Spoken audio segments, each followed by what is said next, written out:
We're learning Mishnah Megillah, Parak Dalet, chapter 4, Mishnah Gimel, Mishnah 3. Ain Parson. Now, the point of this Mishnah is going to be, it's going to be a list of things that you have to have 10 men in order to perform them. And the Mishnah now says, the first thing mentioned is Ain Parson es Shema. Literally translated, that means we do not divide Shema. Now, we're going to list all the things we don't do unless we have 10. So after each item, well, we don't do it unless there's 10, which at the end we'll say that specifically, but just understand that's the point of the Mishnah. So Ein Parson of Shema means we do not divide up Shema. What does that mean? So here this is how it's explained. Comes from the Gemara, brought down in Shulchan Aruch. I don't see this being practiced nowadays, but this is how it's brought down. If 10 men arrived in shul after the congregation had recited Shema, and thus missed Kaddish and Baruch Hu, which may be said only in the presence of a minyan, they can still recite those prayers. One of them, on behalf of the others, says Kaddish, Baruch Hu, and the first of the two blessings that are said before the Shema. That's what he does.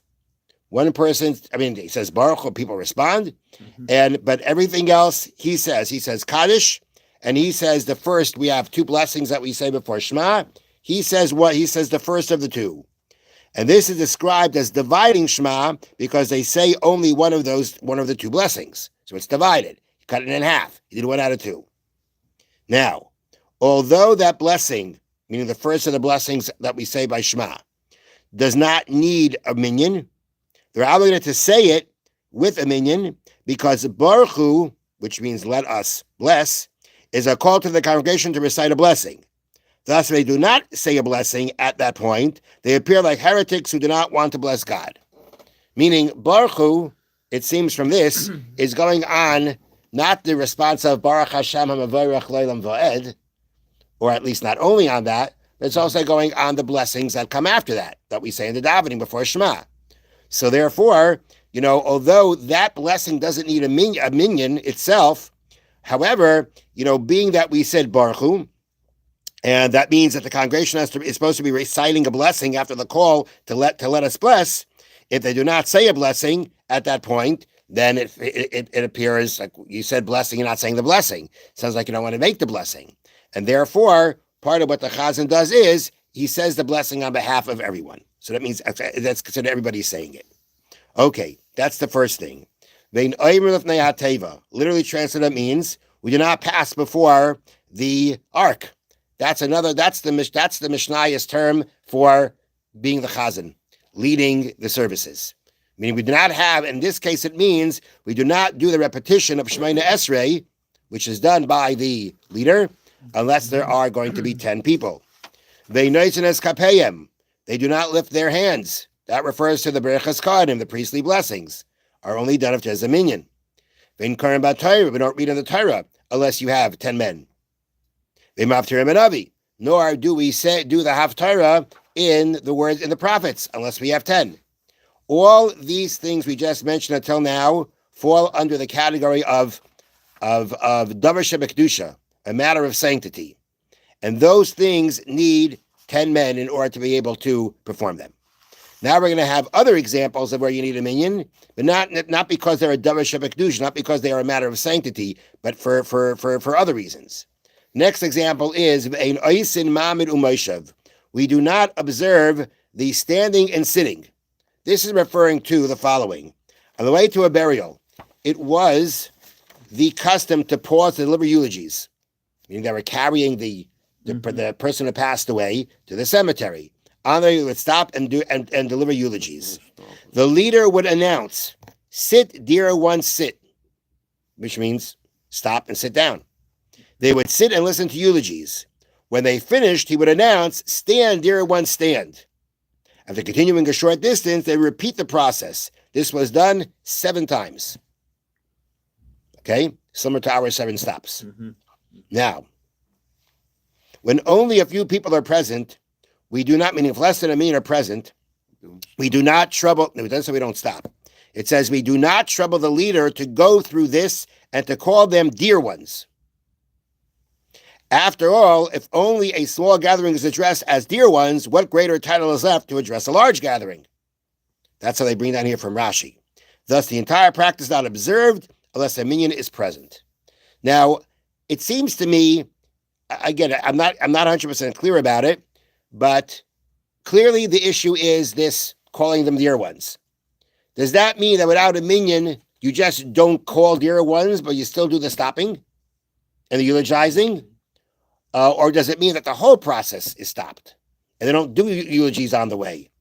I don't know. I think it means that they just don't do this official calling out of, sit dear one, stand, but the actual stops they'll do. Okay, that's that. The next thing mentioned in the Mishnah is ve'ein oimrim birchas avelim. We do not say the blessings of the mourners. It is not something we practice nowadays. But in the Mishnayos, we find that after a burial, it was the custom to sit in the street and recite a number of blessings in honor of the mourners. The way the Bartanura says it is, there were blessings that were said for the mourners, and there were blessings said for those comforting. Okay? And these blessings were enacted by the sages to recite only with a minyan. Only with a minyan. Now, how does the way the Bartanura say it? Yeah, just said they don't explain it more than that. Next, the Sanchume Avelim, and the comforting of mourners. Now here, comforting of mourners, again, is the following. That is, after a burial, it was customary for those present to form rows.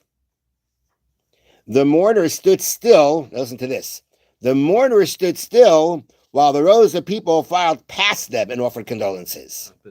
Opposite of what we do. It's the mourners who stand and everybody passes by them. The Mishnah teaches that a row should not be formed unless it includes at least 10 men. Which, I'm not sure if that's in our practice if we do that. I'm not aware of that. Okay, so that is the Tanchume Avelim. That is the comforting of the mourners.